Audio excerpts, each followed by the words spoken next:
Ces derniers mois ont été particulièrement marqués en Guinée par les violences faites aux enfants, notamment les filles. Les défis en matière de protection des droits de l'enfant sont de plus en plus importants.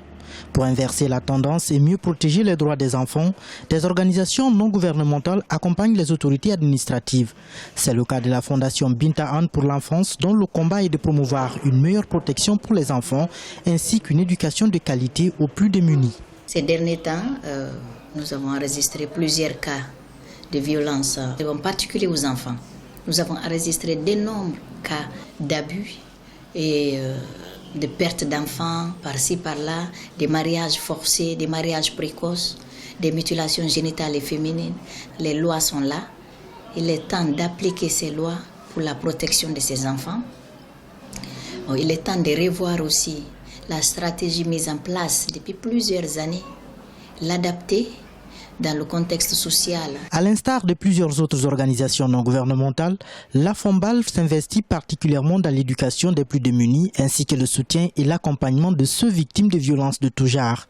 C'est d'ailleurs pour briser le silence dû à une forte pression sociale que les autorités gouvernementales et les ONG évoluant dans le domaine ont choisi de célébrer le mois de juin, mois de l'enfance, sous le thème violences faites aux filles, y compris les mariages d'enfants.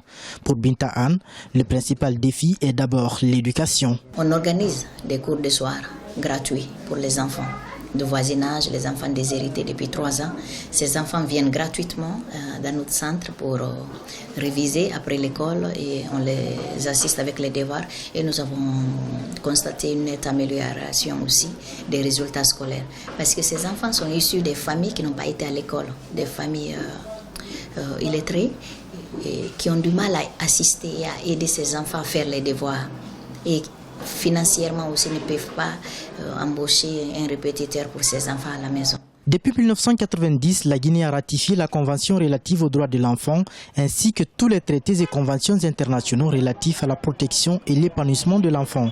Aussi, depuis cette date, le pays et ses partenaires consacrent le mois de juin à la promotion des droits des tout-petits, comme pour matérialiser l'engagement pris au niveau international.